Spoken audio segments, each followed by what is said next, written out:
Morning students, आप सभी कैसे हैं। आज क्लास 12th मनोविज्ञान का क्लास होने जा रहा है, जिसमें चैप्टर नंबर 1 मनोवैज्ञानिक गुणों में विभिन्नताएं, वेरिएशंस इन साइकोलॉजिकल एट्रीब्यूट्स पे हम लोग चर्चा करेंगे, जिसमें टॉपिक है बुद्धि। बुद्धि क्या है, इसे हम लोग किस तरह डिफ़ाइन कर सकते हैं, इस पर चर्चा की जाएगी। मैं डॉक्टर आना मुजीब, मनोविज्ञान विभाग, मरवाड़ी कॉलेज रांची। अब हम लोग देखते हैं कि बुद्धि शब्द का प्रयोग सबसे पहले किसने किया था। 1885 ईस्वी में 1885 ईस्वी में फ्रांसिस गाल्टन ने सर्वप्रथम बुद्धि शब्द का प्रयोग किया। इसके अलावा कई मनोवैज्ञानिकों ने बुद्धि से संबंधित परिभाषाएं दी हैं और बुद्धि के बारे में बताया है, लेकिन बुद्धि को पूरी तरह से परिभाषित नहीं किया जा सकता है। बुद्धि अमूर्त प्रत्यय होती है।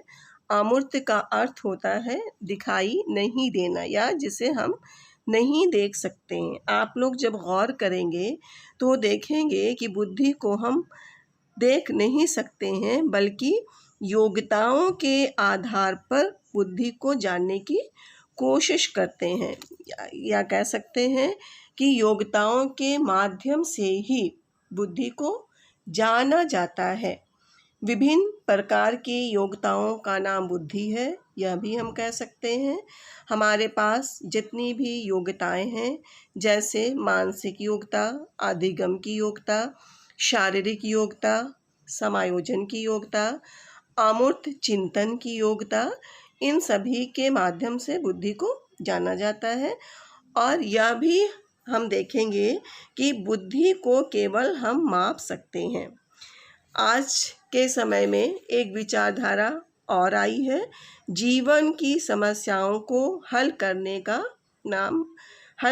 का गुण बुद्धि है। हमारे जीवन में जो भी समस्याएं आती हैं, उनको हम जितना जल्दी हल कर लेते हैं, उसका समाधान ढूंढ लेते हैं, वह बुद्धि कहलाता है। यह वर्तमान की धारणा है। अल्फ्रेड बिने ने भी बुद्धि का सबसे सफल परीक्षण किया और अंधविश्वास का अंत किया। अंधविश्वास का अर्थ क्या है कि पहले अंधविश्वास के अनुसार ये कहा जाता था कि जो व्यक्ति मोटा है, नाटा है, उसके अंदर बुद्धि कम है, और जो व्यक्ति लंबा चौड़ा यानी पर्सनालिटी में अच्छा है, उसके पास उतनी अधिक बुद्धि है, या वह उतना अधिक बुद्धिमान है। लेकिन इस बात को आधुनिक समय में नकारा गया और कई मनोवैज्ञानिकों ने अलग अलग ढंग से बुद्धि को परिभाषित किया। किसी ने क्या कहा कि बुद्धि अभियोजन की योग्यता है, किसी ने कहा बुद्धि सीखने की योग्यता है, किसी ने कहा बुद्धि अमूर्त चिंतन की योग्यता है। यानी कुल मिलाकर अगर देखा जाए तो जिस व्यक्ति के पास जितनी अधिक योग्यता है, उसके पास उतनी अधिक बुद्धि माना गया।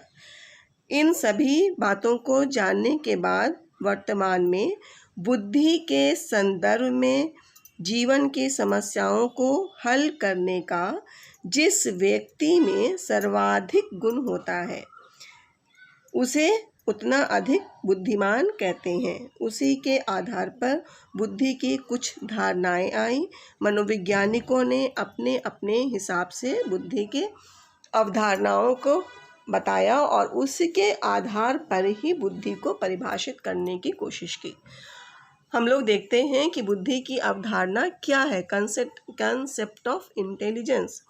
तो सबसे पहले ऐसे मनोवैज्ञानिक आते हैं जिनका मानना है कि समायोजन की योग्यता ही बुद्धि है, एडजस्टेबिलिटी। जिसमें क्या है, स्टर्न नामक मनोवैज्ञानिक आते हैं, कॉल्विन आते हैं, फ्रीमैन आते हैं। स्टर्न का कहना क्या था कि नई परिस्थितियों के साथ सफल अभियोजन करने की क्षमता ही बुद्धि है। उसी तरह से कुछ और मनोवैज्ञानिकों ने बुद्धि से संबंधित कहा कि सीखने की योग्यता बुद्धि है, एबिलिटी टू अर्न, जिसमें बंकिमहम, डियरबर्न, थॉर्नडाइक, फ्रीमैन आदि मनोवैज्ञानिक आते हैं। इनका मानना क्या था कि किसी भी विषय वस्तु को व्यक्ति जितना जल्दी सीखता है उसके पास उतनी अधिक बुद्धि कही जाएगी। उसके बाद फिर आता है अमूर्त चिंतन की योग्यता, एबिलिटी टू थिंक एब्स्ट्रैक्टली। इसमें अल्फ्रेड बिने आते हैं, स्पीयरमैन, टरमैन, फ्रीमैन आदि आते हैं। इनका मानना क्या है कि अमूर्त चिंतन करने की योग्यता ही बुद्धि है। फिर आधुनिक समय में समग्र योग्यता संबंधी विचारधाराएं भी आई। Concept related to global capacity, जिसमें वेशलर आते हैं, स्टोडार्ड आते हैं और एक्सनाइट आते हैं। इनके अनुसार क्या है? इनके अनुसार बुद्धि विभिन्न ज्ञान शक्तियों जैसे सीखने की शक्ति, स्मरण शक्ति, चिंतन शक्ति, समायोजन शक्ति आदि का समग्र रूप ही बुद्धि है।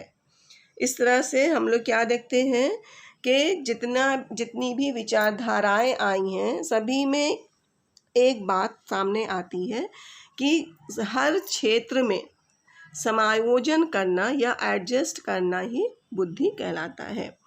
अब हम लोग कुछ परिभाषाएं देख लेते हैं कि बुद्धि को मनोवैज्ञानिकों ने किस किस तरह से परिभाषित किया है।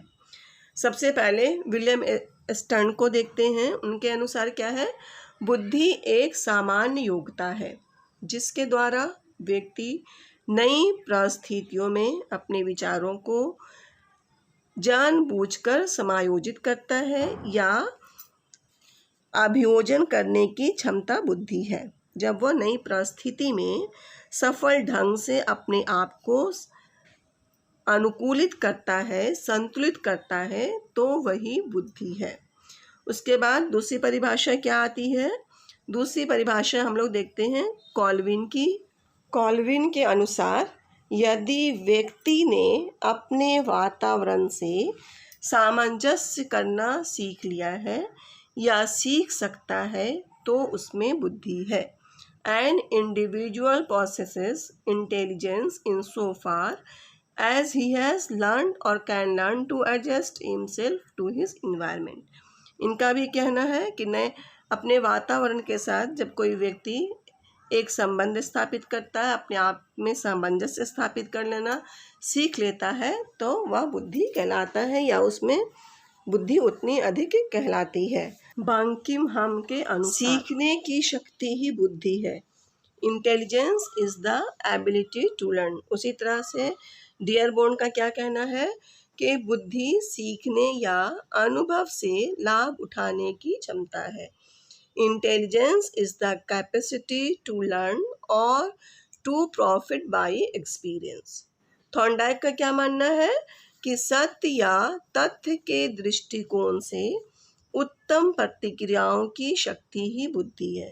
Intelligence is the power of good responses from the point of view of truth और फैक्ट। इसी तरह से जितनी भी परिभाषाएं हम लोग देखते हैं, जैसे सपोज कीजिए मन की परिभाषा, उन्होंने क्या कहा कि परिवर्तनशील अभियोजन, फ्लेक्सिबल एडजस्टमेंट करने की क्षमता ही बुद्धि है। ओके। उसी तरह से वुडवर्थ का कहना था कि बुद्धि कार्य करने की योग्यता है। वुड्रो क्या मानते हैं कि बुद्धि ज्ञान का अर्जन करने की क्षमता है।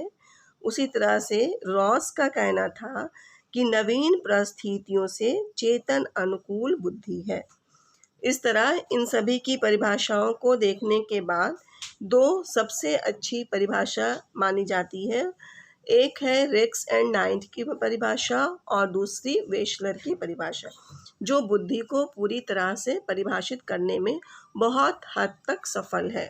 अब हम लोग देखते हैं रेक्स एंड नाइट की परिभाषा। उनके अनुसार बुद्धि वह तत्व है जो सब मानसिक योग्यताओं में समान रूप से सम्मिलित रहता है।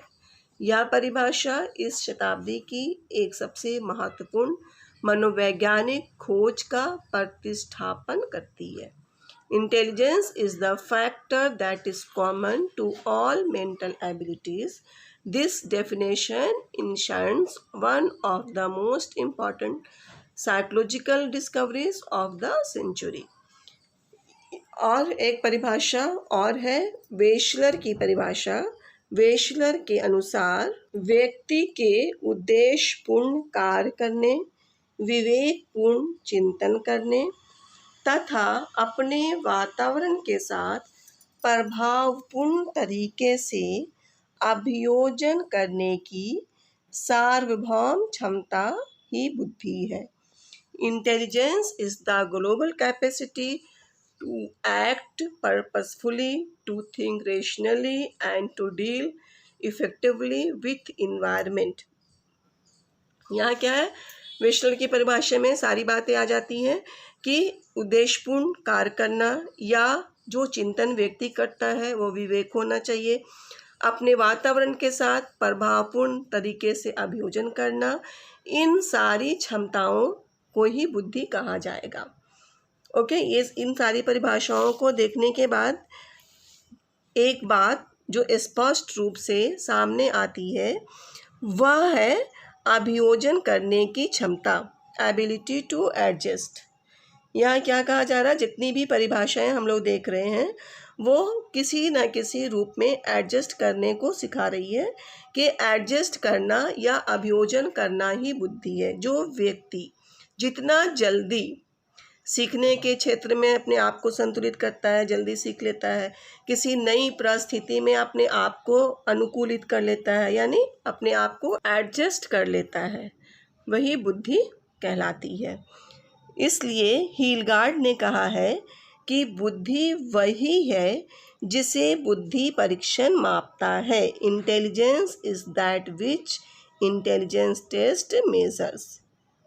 आए समझ में आप लोगों को? तो जैसे एक एग्जाम्पल के ज़रिया आप लोग समझ सकते हैं कि जिस तरह से विद्युत को, इलेक्ट्रिसिटी को अभी तक किसी ने भी पूरी तरह से परिभाषित नहीं किया है, सभी उसकी उपयोगिताओं के बारे में बताते हैं कि विद्युत के द्वारा क्या क्या कार्य किया जा सकता है, किस किस क्षेत्र में विद्युत इम्पोर्टेंस है, इन सारी चीज़ों पर उसकी, या हम लोग सिंपल वे में कह सकते हैं कि विद्युत की उपयोगिताओं पर ही प्रकाश डाला गया है। ठीक उसी प्रकार बुद्धि की सही परिभाषा भी कोई नहीं दे सका है, बल्कि मनुष्य के जीवन में इनकी क्या उपयोगिता है यही बतलाया गया है। जैसे कोई बच्चा बुद्धिमान है या नहीं, या ये कहा जाए कि उसमें बुद्धि की मात्रा कितनी है, कितनी बुद्धि है, इसकी जानकारी उसके व्यवहारों पर ध्यान देने से ही मिल जाती है।